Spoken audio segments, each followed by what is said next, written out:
sikit yang kami kena tahu STEM tu nya bukan pada dalam subjek sains je ataupun teknologi je. STEM tu mun ikut prinsip pendidikan STEM nya mau merentas kurikulum. Maksudnya dalam bidang apa pun, contoh dalam subjek English, bukan kita belajar English je, kita belajar tentang STEM. Maksudnya sambil kami mengajar dalam bahasa Inggeris, kami ada je expose tentang mungkin IoT, teknologi, Internet of Things semuanya. Topik yang tentang IoT tapi bahasanya bahasa Inggeris. English. Tapi STEM, kandungan STEM-nya ada di sana. Oh, Ni betul. macamnya. So bila pendidikan STEM tu merentasi kurikulum ataupun ada di dalam semua aspek pengajaran, dan ni akan membantulah pelajar Duhal tu STEM. Kau Oh, nak faham dalamnya macamnya. Ni sebabnya merentas dia kurikulum. saling berkait rapat dan saling memerlukan satu sama lain lah sebenarnya.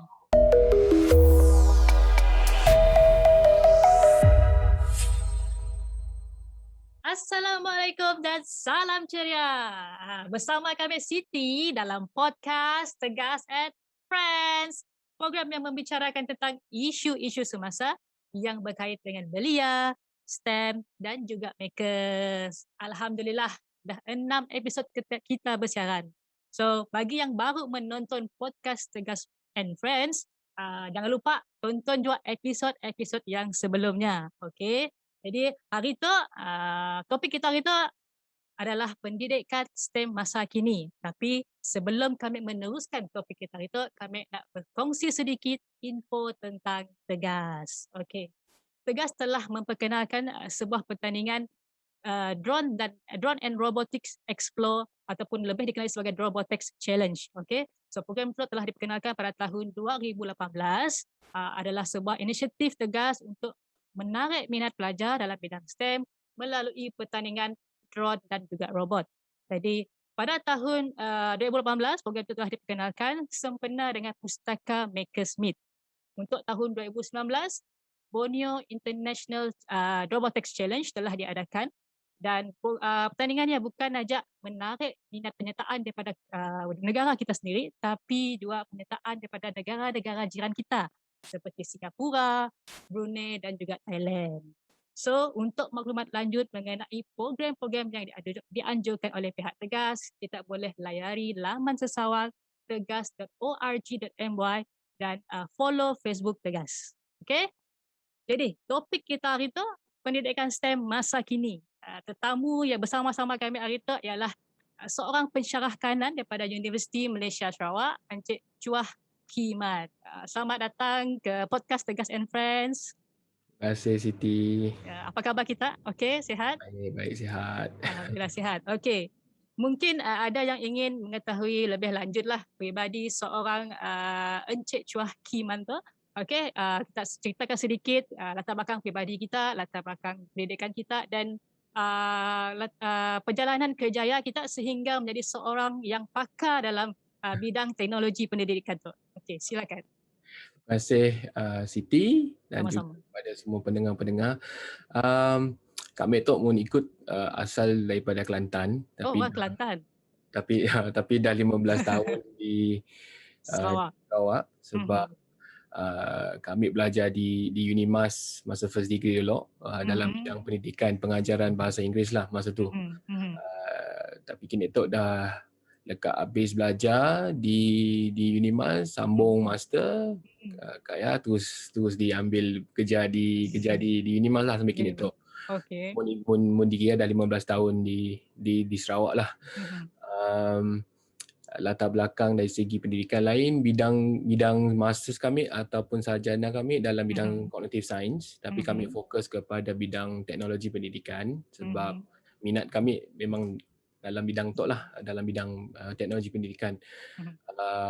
Kami juga terlibat dalam pendidikan STEM tu lebih kurang 10 tahun juga Oh, lebih 10 tahun dah. sebab kami pun bidang kami walaupun pada mulanya sastra lah nak. Oh. Mula-mulanya sastra tapi agaknya terjerumus ke dalam bidang sains tu.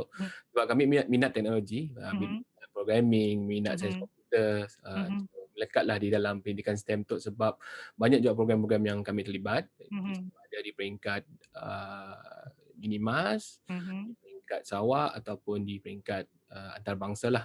So ada inovasi-inovasi yang kami dah bola untuk pelbagai guna lah, untuk bantu pelajar belajar pun ada untuk tarik minat pelajar ke dalam bidang STEM pun ada.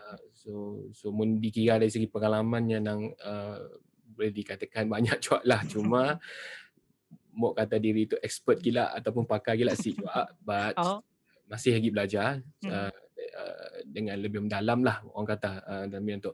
So kini tu kami tengah pola PhD Oh, okey. dalam bidang Tahniah. dalam bidang teknologi pendidikan juga. Oh. So boleh dah 2 tahun lagi habis lah. Okay. Wah, selamat lagi lah. Boleh bergelar profesor lah. Asyik lah. Okey, Encik Chua. Mungkinlah kita boleh menyebut cerita tentang pendidikan STEM, Sains, Teknologi, Engineering dan Matematik, okey? Mungkin kita boleh jelaskan kepada penonton-penonton kita, mungkin ada yang belum tahu dan tertanya-tanya, kena pendidikan STEM tu ditekankan pada masa kini tu. Apakahnya relevan dengan IR 4.0 kita tu? Okey.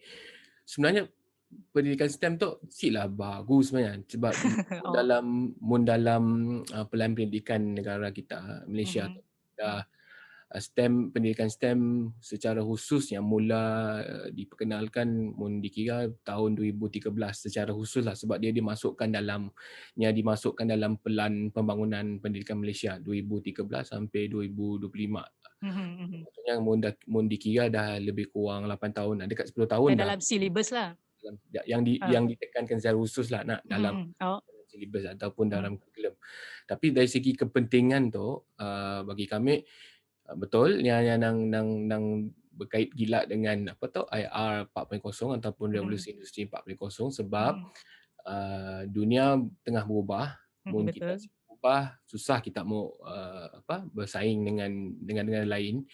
Ini tu pun kita dah rasa sikit kita agak ketinggalan. Mun kita banding dengan negara-negara di ASEAN tu seperti Vietnam, even Indonesia pun dah makin maju dari segi teknologi IR 4.0 sidak.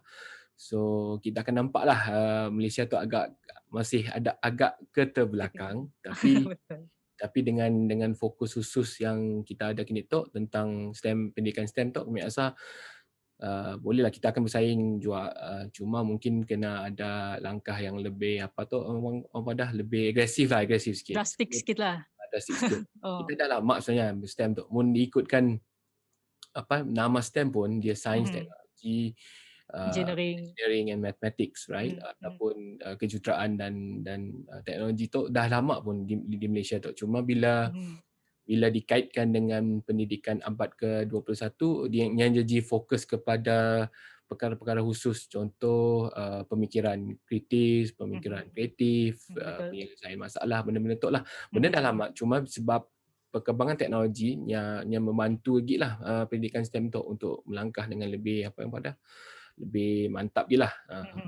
Okey, macam di UNIMAS sendirilah dan di IPT lain, kita sedia maklum setidaknya menggunakan kaedah e-pembelajaran ataupun e-learning untuk beri assignment, untuk pola online class, untuk pola test. So macam kita sekarang tu di Malaysia khususnya wabak pandemik telah melanda negara kita since 2020.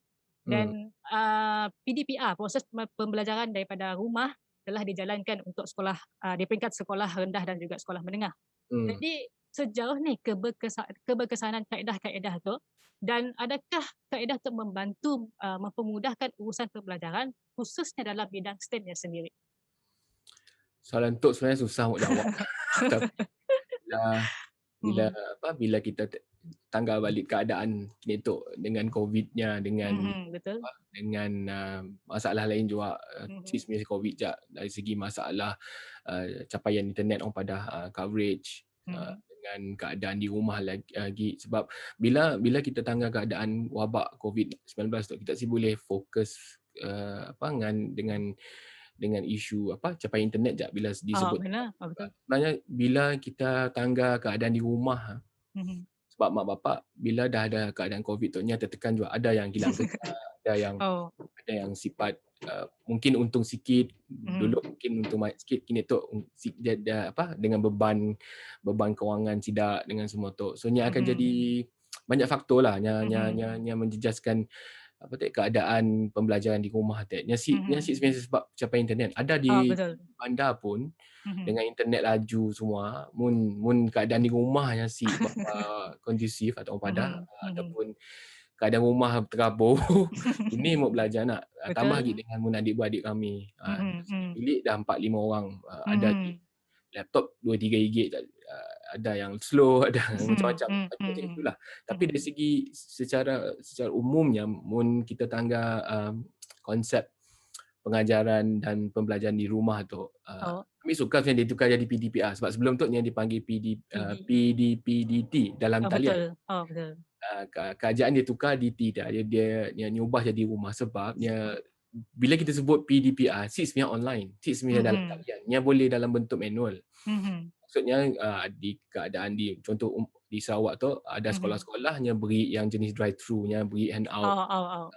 Sebabnya fokusnya adalah pembelajaran dengan pengajaran harus berlaku walaupun di rumah. Di Ya, rumah. je Okey. fokus. Yang sebenarnya Mhm. dalam talian.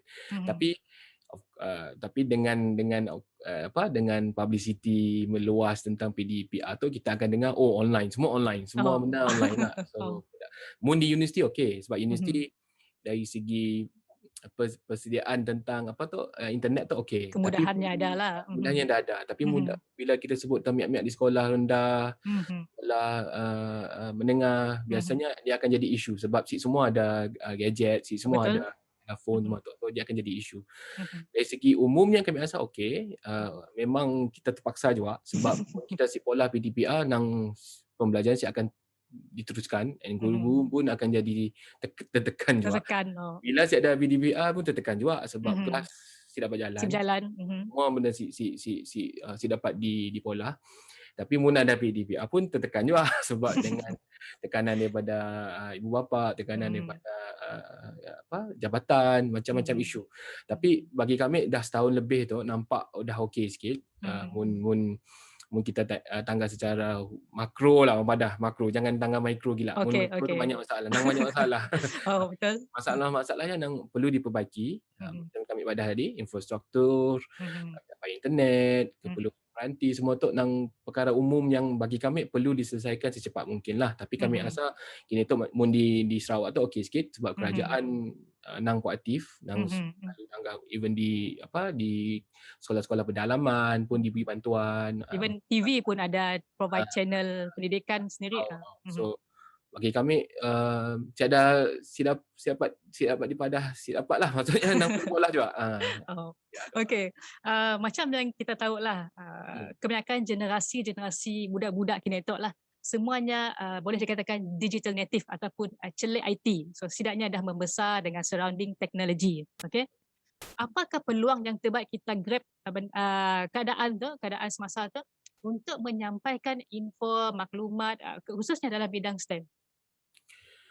Bagi kami meyakini tu pendedahan sidak dengan teknologi tu nang si dapat dinafikan lah. Betul.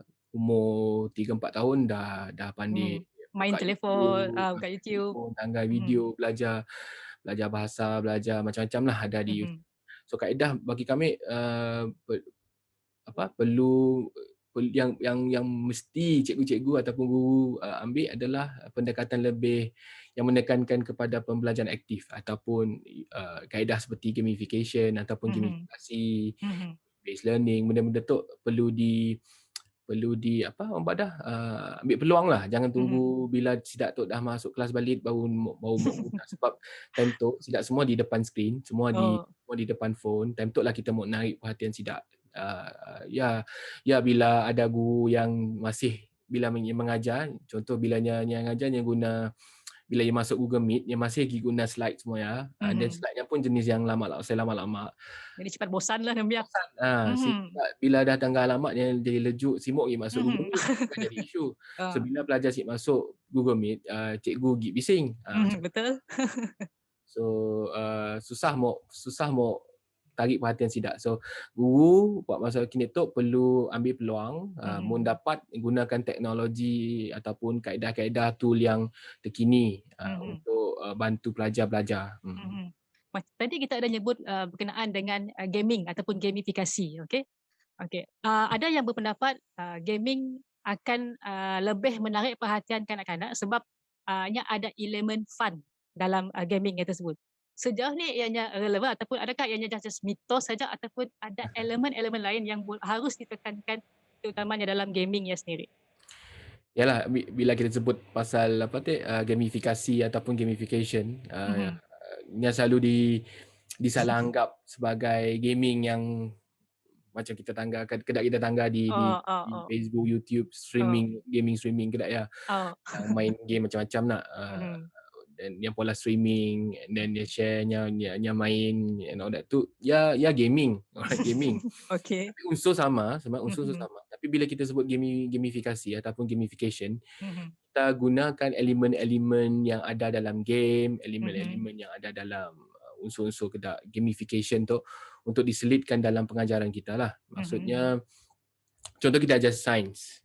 Mun Oh. kita just ikut prosedur biasa, kita akan pola baca arahan dulu, kayak pola teori, baca teori kayak untuk Mhm. teruskan eksperimen macamnya. Tapi Mhm. bila ada unsur gamification, kita boleh pecahkan unit pembelajarannya Mhm. seolah-olahnya level. Nah, level 1, level 2 ni ada Oh, betul. peringkatnya. So, Mhm. dan pelajar perlu lengkapkan peringkat 1, level 1. Bila dia Mhm. collect contoh badges, points kan, Mhm. Oh, markah, oh, score oh. tu, baru dia naik level 2. Mhm. Dan ada elemen-elemen persaingan juga ataupun competition pada Mhm. antara pelajar dengan ada kuis yang lebih menarik, bukan Mhm. bukan style jawab exam tapi lebih ke arah kuis yang menguji kefahaman Mhm. bagi contoh Tapi naratif. sikkah benda tu akan macam contohnya budak-budak cuma akan pola game yang semata-mata untuk melepaskan dia pun level-level aja tapi sebenarnya pemahamannya belum sampai ke level yang kita mau. Hmm. Ya, penting bila dari segi gamification tu Mhm. ataupun gamifikasi, guru sebenarnya perlu rancang assessment Oh, ataupun betul. kuis lah. Contohnya Mhm. kata kuis hanya asyik boleh kuisnya semata-mata untuk lepaskan diri lah, Mhm. bahasa mudahnya. Oh. Sepatutnya kuisnya menguji kefahaman Mhm. pelajar. And since mestinya dalam bentuk MCQ, nya boleh dalam bentuk projek, Mhm. dia boleh dalam bentuk orang pada berasaskan masalah. So kita beri Mhm. masalah, dia fikir idea gini mau selesaikan masalahnya, dan Mhm. kita tanggap okey tu ideanya bagus, baru kita lepaskannya ke level tu umpamanya. So dia boleh dikawal dari segi kualiti penilaiannya. Penilaian. Mhm. Ada yang kami tangga dia beri 5 soalan kuis, kayak bila dah jawab semua pun datang daripada buku. Oh. Ada ada yang scan buku, kayak ditanya soalannya, nang copy bulat-bulat daripada buku. So cik Oh. ada motif bila bila macam ni. Maksudnya dia Mhm. just score untuk semata-mata nak lepaskan diri ke level seterusnya. So Mhm. guru sebenarnya perlu tangga balik kandungan pengajaran dia, silibus Mhm. dia, and then Mhm. susun dengan betul lah maksud kami. Mhm. Penilaiannya Mhm. sebenarnya Mhm. penilaian kini tu lebih berasaskan mudah. Mhm. Kita just mau pelajar tangkap mudah lah, maksudnya yang dapat kayak tu settle semua macam ni. Mhm. Maksudnya kena boleh guru spend ambil masa sikit rancang. Mun rasa si mampu mau pola adik pun boleh rujuk Rujuk bahan-bahan yang ada kepada di luar. mhm. Kini tu mun online banyak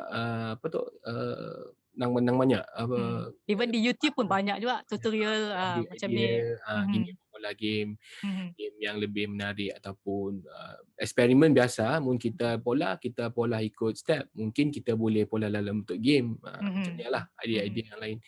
Benda-benda macam tu akan menaik minat pelajar sebab pelajar sebenarnya bila di rumah tu and then dia tangga skrin, Mhm. bahayanya bila dia selalu tangga skrin, dia akan Oh. banding kita dengan orang lain. Oh. Betul. Maksudnya dia tangga kita mengajar macam tu, tapi bila dia tangga YouTube, YouTube yang lagi menarik. So dia Mhm. pergi ke YouTube ataupun dokumentari nak, kadang-kadang Mhm. dokumentari ada juga yang menarik, dia guna animation semuanya. Mhm. Tapi bila dia nangga kita buka slide terus baca je slide, so Mhm. dia jadi macam si menarik perhatian sidak lah. So sebab screen time ni tinggi, semua Mhm. duk tangga screen. Mhm. So yalah, ya Yalah, masalah. terutama dengan macam subjek-subjek yang dalam berbentuk sejarah, yang Kan memang ada sedikit boring. boring lah, so banyak fakta, banyak tarikh-tarikh yang perlu diingat. Jadi mungkin gaming tu adalah salah satu kaedah yang terbaik lah okey, Hmm. dalam penyampaian Antaranya pembelajaran. Antaranya lah. So ada mestilah kaedah semua lain? kena mestilah semua perlu gaming sebenarnya. Cuma Mhm. dalam gaming tu Mhm. ada elemen, sebab dalam gaming dia ada banyak elemen yang orang pada yang menguji kefahaman dari segi tahap apa panggil pemikirannya, Pemikiran. tahap berfikir. Kan kita kini tu nak mau uji kebat dia kemahiran berfikir aras tinggi. So gaming tu, mun kita kita main game pun kita mau level up sebabnya makin susah nak makin naik makin Betul. susah mau lepas. So Mhm. mun kita fikir konsep gaming yang dalam bentuk pengajaran, so Hmm. kita akan pastikan kita lah start kelas terus benda susah, kita slow daripada basic dulu, asas kayak kita naik uji dengan level yang lebih tinggi, kayak so baru yang faham, so kita boleh uji kefahaman aras tingginya lah, kemahiran berfikir aras tingginya. Kaedah lain selain gamification yang kini tu yang selalu difokus adalah project based lah. Contoh sains, mun ikut prosedur biasa, pelajar perlu ke makmal lah, Betul. makmal, pola eksperimen semuanya. Tapi kini tu kan PDPR si dapat di makmal. So kena kreatif sikit, kena fikir gini mau gunakan bahan-bahan ada di rumah, di sekeliling rumah, gini mau pola eksperimen. Contoh mun ajar tentang tanah umpamanya, boleh guna tanah di luar. Mun rumah yang adalah mun saya ada salahnya cari tempat lain. Untuk dipanggil project base ataupun yang sebahagian daripada active learning, cuma kita lah suruhnya duduk depan skrin lah. So kita ada arahan suruhnya pola eksperimen, kayaknya report, polanya pun laporan pun sebenarnya dalam bentuk penulisan, boleh dalam bentuk grafik, boleh dalam bentuk video. Betul. Contoh daripadanya bertandak di TikTok, bolehnya share gininya pola eksperimen dalam TikTok. Betul. Bila ada elemen-elemen macam tu, pelajar kini zaman kini tu akan rasa excited lah sebab benda lain nak seperti sama dengan benda yang selalunya pola di sekolah. Si skema lah kata kita. Okey. Dalam perkembangan kita ke arah digital tu lah, mungkin ada segelintir kawasan, segelintir tempat ada kekangan dan cabaran terutamanya dari segi capaian internet dan aplikasi-aplikasi terkini, teknologi yang terkini lah. Jadi macam ni kita nak memastikan yang pelajar-pelajar di tempat-tempat tu si ketinggalan dengan teknologi-teknologi yang sedia ada tu? Si ketinggalan tu biasanya bergantung kepada bagi kami lah, selain daripada capai internetnya, sebenarnya kepada kesungguhan cikgu tu ataupun guru tu sebenarnya. Kaedah yang digunakan oleh guru ataupun semangatnya lah. Gini dah cikgunya ataupun semangat mengajar pelajarnya, dia akan fikir juga cara untuk mengajar benda ataupun subjek yang dah diberi lah. Mungkin internet si bagus, terpaksalah cari iklan lain untuk hantar. Betul. Kes-kes.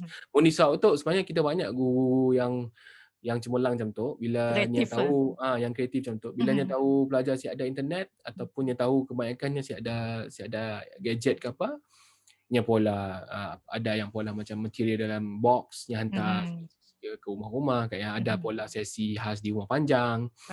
Ada macam-macam lah ikhtiar dicari oleh cikgu. So bagi kami, isu capaian internet yang mun tidak dapat diselesaikan dalam jangka masa pendek, guru terpaksalah jadi lebih kreatif. Guru-guru terpaksalah usaha sikit. Walaupun ada yang pada kami yang susah, orang lain senang enggak contoh yang di sekolah di bandar semua ada anak ni semua boleh. Kami on Google Meet pun dapat. Paksa kami pola macam tu. Memanglah kita akan rasa macamnya, tapi bagi kami sebagai pendidik ataupun guru, pokok pangkalnya kita pastikan pelajar kita dapat akses kepada bahan yang kita mau ajar ataupun perkara-perkara penting yang kita mau sidaknya belajar lah. Sila pada benda tu akan berkekalan. Hopefully dalam tempoh dalam tempoh setahun dah okey, kita boleh balik ke sekolah, dan okey lah, benda akan back to normal gila, tapi boleh selesaikan isu capai internet, jurang antara bandar dengan luar bandar dari segi PDPR tu nang akan jadi lebih sikit lah isu ya, mun dibandingkan dengan kini tu yang masih ada masalah dari segi internet lah sebenarnya.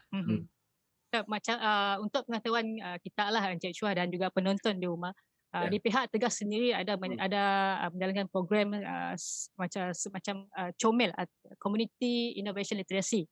which program tu yang menjangkau komuniti-komuniti di pendalaman khususnya untuk mengajar IoT, programming dan juga coding. Sebab di pihak Tegas memang kita menekankan dan juga berteraskan inclusivity, which siapkan ada generasi yang tertinggal untuk mempelajari dan berpengalaman dalam bidang-bidang teknologi macam tu lah. Okey. Dalam kita pun pengembangan dunia digital tu, dalam jangka masa depan, ada possibility tugas seorang guru, seorang tenaga pengajar yang diperlukan lagi dan semuanya diambil alih oleh teknologi seperti robot dan apa juga yang medium lah. So apa pendapat kita mengenai perkara tu? Kami rasa mun di Malaysia tu siap akan berlaku lagi lah. Mungkin lebih 50 tahun kot. Tapi mun dari segi logiknya, robot ataupun teknologi nya akan gantikan guru-guru ataupun cikgu-cikgu yang ketinggalan zaman. Kami selalu pada tanya. Maksudnya guru yang tidak seiring dengan peredaran zaman akan digantikan. Semisal dengan teknologi, tapi dengan kemajuan robotik apa kelak-kelak lah. Contoh, mun kita masih lagi mengajar ikut cara sama yang boleh digantikan oleh robot, of course robot akan gantikan kita lah. Misalnya betul. ajar si perlu dengan kita sebab robot hebat daripada kita dari segi pengajaran lah. Mun gurunya jenis yang sibuk seiring dengan peredaran zaman. Contoh mudah, mun kita masih lagi mengajar guna teknik lama, and then teknik lama yang boleh digantikan oleh teknologi, si perlu lagi lah cikgu. 10 tahun lepas bila dunia disiram dengan pelbagai jenis online courses yang MOOC tu dah massive open online courses MOOC kan. Betul dah 10 tahun, tapi 10 tahun lepas orang pada MOOC akan gantikan semua pensyarah-pensyarah di Malaysia. Semua dah online and then boleh belajar di mana-mana aja. Tapi sampai kini tu pensyarah masih lagi. Sebab kita si dapat pola kandungan MOOC ya tanpa pensyarah juga, sebab pensyarah juga yang rekod video, pensyarah juga kandungan. Tapi kalau mun pensyarah yang jenis MOOC, yang sibuk belajar tentang MOOC, yang sibuk belajar tentang e-learning, yang sibuk pola konten, nangnya akan digantikan lah dengan orang yang MOOC. Macamnya lah isunya. Sikit lagi teknologi akan pola kita lebih hargai guru sebenarnya bagi kami lah. Yang kami rasa. Sebab robotik sejauh mana perkembangan artificial intelligence ataupun pintaran buatan tu, bahagian yang paling susah dipolah adalah emosi. Betul. Penentuk lah bila dari segi pengajaran ataupun pendidikan, emosilah yang akan menjadi tarikan utama manusia kita lah. Maksudnya guru-guru lah. Mun kita mengajar, kita jenis yang si lalik pasal emosi. Bila kita masuk kelas, kita ajar guna baca si kisah, belajar faham ke nang kita si ada beza lah dengan robot. Tapi bila pelajar, contoh misal katalah 50 tahun akan datang, pelajar masuk kelas, dia belajar silibus, robot je ajar. Tapi bila pada ketika yang perlukan bantuan emosi, yang perlukan bantuan dari segi kefahaman melalui konteks lain, ialah guru akan berada di sana untuk membantu pelajar. Dan bila terlalu banyak robot pun pelajar akan rasa si kan mau belajar macam tu nak. Saya mau juga rasa belajar dengan manusia. So ni akan jadi isu lah bagi kami. Even 100 tahun lepas pun orang pada komputer akan gantikan cikgu, sampai kini tu masih juga dipakai. So bukan teknologi lah bagi kami. Lebih ke arah persediaan guru ya. Mun gurunya nang seiring dengan peredaran zaman, nang peka dengan perkembangan semasa, ni akan digantikan sampai bila-bila. Kita tangga di pun kini tu pun guru yang digantikan pun kebanyakan guru yang si dapat seiring dengan peredaran zaman tu. Maksudnya dia pun dah malas lah sebab dia dapat pick up, dia dapat catch up. So ni just berhenti daripada dunia pendidikan umpamanya. Ataupun yang dah dapat beri benda lain lagi, orang pada value added value added content ataupun value added expertise. Maksudnya yang sama dengan apa yang dah ada, so mun Dah ada adanya idea baru lagi lah. adanya Dah. pun siapa mun ada mun siapa macamnya yakin macam ni. Tapi bagi kami guru di especially di Sarawak tu nang yang pemerhatian kami lah nang sangat kreatif, sangat cemerlang bila bab kreativiti inovasi dalam pendidikan nang selut lah. Bila pertandingan di peringkat kebangsaan pun kita selalu tangga nama-nama guru di Guru-guru, betul. okay. Okey, Encik Chuan. Apakah harapan kita lah terhadap pendidikan STEM tu khususnya di Sarawak dalam masa 20 hingga 30 tahun akan datang? Harapan, besar harapan tu. Bagi kami Sarawak antara contoh yang terbaik lah untuk negara kita Malaysia tu, sebab dari segi pelaksanaan sistem sokongan daripada Kerajaan Sarawak sampai kini tu dengan tegasnya pun antara usaha yang dipolah oleh Kerajaan Sarawak, sebab antara kelebihan yang ada di situ adalah Kerajaan Sarawak tu yang daripada awal yang dah fokus, yang dah tahu dah itu adalah haluan utama. Contoh dari segi ekonomi digital ataupun digital ekonomi dah awal-awal dah walaupun orang Padah tu orang Padah kayangan mustahil ataupun kena perlu fokus benda tu, jalan je raya siap dah semua tu. Bagi kami mungkin kita mula awal kita akan ketinggalan. Memanglah ada isu-isu lain yang boleh difokuskan kan. Tapi pendidikan tu pun penting juga. So dia seiring lah. Boleh kita pada kena siada tu perlu pentingkan pendidikan STEM ataupun perlu pentingkan digital ekonomi. Bagaimana ni seiring. So lagi awal lagi bagus. So kini tu pun kita dah nampak hasilnya dengan usaha yang ada kini tu. Tegas pun banyak hasilkan program-program nak pola program-program yang berguna tangga remaja kini tu di Sarawak pun, miak-miak di Sarawak kini tu pun sila fokus benda yang patut. Ada yang sebelum tu maybe pernah dengar pun STEM, tapi kini tu makin ramai yang tahu tentang STEM, makin ramai yang tahu tentang makerspace dengan usaha semua pihak lah, kerajaan lah.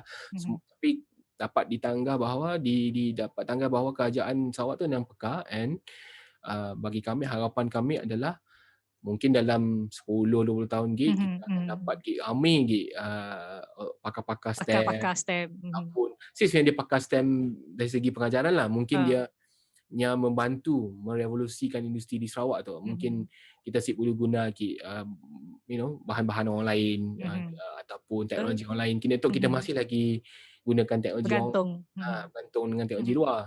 So mungkin next kita ada teknologi pun untuk pola apa-apa je lah yang boleh membantu Sarawak pada masa yang sama membantu negara dari segi produktiviti, dari segi ekonomi, dari segi yang paling penting sikit kita pun simuk lah kita tu jadi champion dalam STEM, tapi alam semua jadi kita hancur. Simuk kita boleh kepakaran STEM yang kita ada pun menyumbang juga dari segi pemeliharaan alam sekitar kita, balance sila duk STEM tapi hutan makin sikit ataupun pokok makin sikit, simuk juga macamnya. Boleh ada sustainable development lah pada kelestarian pembangunan tu perlu balance. Bagi kami Sarawak lah contoh terbaik, sebab Sarawak pun nature ataupun alam semula jadi pun besar, luas, negeri pun luas, peluangnya orang pada limitless. So mustahil lah bagi kami dalam 10-20 tahun lagi Sarawak akan jadi leader lah bagi kami, pendahulu dari segi pendidikan STEM, dari segi pelaksanaan STEM di seluruh peringkat, bukan setakat di sekolah, di universiti, tapi di peringkat masyarakat, komuniti pun kita dapat tangga semua dapat membantu ke arah pendigitalan ekonomi, kemajuan perindustrian 4.0 semua tu lah. So bagi kami harapannya besar lah, tapi mustahil. Betul. Okey, sebelum kita mengakhiri sesi podcast kita hari itu, Encik Chua, mungkin kita ada sepatah dua kata atau tips kepada pelajar, guru-guru dan ibu bapa khususnya untuk menarik minat-minat sidaknya dalam pendidikan STEM. Untuk ibu bapa bagi kami yang paling penting sekali pupuk minat Mhm. anak-anak dalam pendidikan STEM daripada awal. Sebab kami selalu dengar mak bapaknya yang pada STEM tu kena susah mau lulus, susah Betul. subjek STEM tu susah mau lulus, kelak Mhm. susah mau dapat kerja semua macam ni lah, ada juga isu macamnya. Mhm. So boleh daripada awal dah pupuklah minat Mhm. anak bila masanya lagi kecil kita berinya bahan-bahan bacaan ke ataupun suruhnya join program-program Program-program. Mhm. program-program tu. Sebab ada mak bapak yang si benarkan juga, ada juga Mhm. kes Mhm. anak mau join tapi mak bapak si beri macam ni. Contoh belajar drone yang pada apa guna drone tu, Mhm. yang si faham bah. Mhm. So Betul. ibu bapa perlu ada sokongannya, sistem sokongannya. And then untuk pelajar, cintailah STEM. Sebab sama je lah sebab mungkin pengaruh mak bapak. So bila Mia tu pergi sekolah, Nya akan fikir STEM tu susah Susah. belajar Mhm. faham, belajar kimia si faham macam ni. So Nya jadi hilang minat STEM-nya. So Mhm. sikit yang kami kena tahu STEM tu Nya bukan pada dalam subjek sains je ataupun Mhm. teknologi je. STEM tu mun ikut prinsip pendidikan STEM yang mau merentas kurikulum. Maksudnya dalam Mhm. bidang apa pun, contoh dalam subjek English, Mhm. bukan kita belajar English je, kita Mhm. belajar tentang STEM. Maksudnya sambil kami mengajar dalam bahasa Inggeris, kami ada je expose tentang mungkin IoT, Mhm. teknologi, Mhm. Internet of Things semuanya. Mhm. Topik yang tentang IoT tapi Mhm. bahasanya bahasa Inggeris. English. Mhm. Tapi STEM kandungan STEM-nya ada di sana. Oh, Ni betul. macamnya. So Mhm. bila pendidikan STEM tu merentasi kurikulum Mhm. ataupun ada di dalam semua aspek pengajaran dan ni akan membantulah pelajar Duhal tu STEM Oh, kena faham dalamnya macamnya. Sebabnya merentas dia kurikulum. saling berkait rapat dan saling memerlukan satu sama lain lah sebenarnya. And then Okey. Mhm. last sekali untuk guru lah. Guru Mhm. tu mun dapat gunakanlah pendekatan terkini. Yalah. Sebab kami untuk bab guru tu kami selalu kan bila kami pola workshop untuk guru-guru kami Oh. selalu memang kita dah pakar dalam subjek ya. Mhm. Kita dah mengajar matematik dah 20 Mhm. tahun umpamanya. Mhm. Tapi kita kena tangga juga apa lagi benda yang kita boleh serapkan dalam pengajaran kita dari segi Mhm. ilmu, pedagogi semua tu. Mhm. Jangan terlalu selesa lah. Maksudnya Mhm. kami tu dah ajar math 20 tahun. So kami sebut Oh. belajar lagi. And then masalah obsession dengan peperiksaan juga sebab Mhm. ada yang mengajar 20 tahun tapi dia Mhm. mengajar cara teknik menjawab soalan SPM je. Dia Oh. expert dalam bidangnya aja. Mhm. Tapi Mhm. bila mau menggalakkan pelajar berfikir Mhm. ataupun terlibat sama dalam projek yang lebih luas tentang STEM, Mhm. hanya siap dapat. Contohlah Mhm. misal kata boleh guru pun kena Main peka juga, peranan lah. main Mhm. peranan juga dengan Mhm. pendekatan terkini lah. Mhm. Ya je lah. Okey. Okey, terima kasih Encik Chua sebab sudi meluangkan masa bersama-sama kami dalam Ya. siri podcast Tegas and Friends kali itu. Okey, penonton-penonton di rumah, kami harap kita dah jelas lah apakah kepentingan pendidikan STEM tu untuk kita. Jadi, untuk episod seterusnya, jangan lupa setiap Sabtu jam 8.30 malam, jumpa bersama kami, podcast Tegas and Friends. Bye!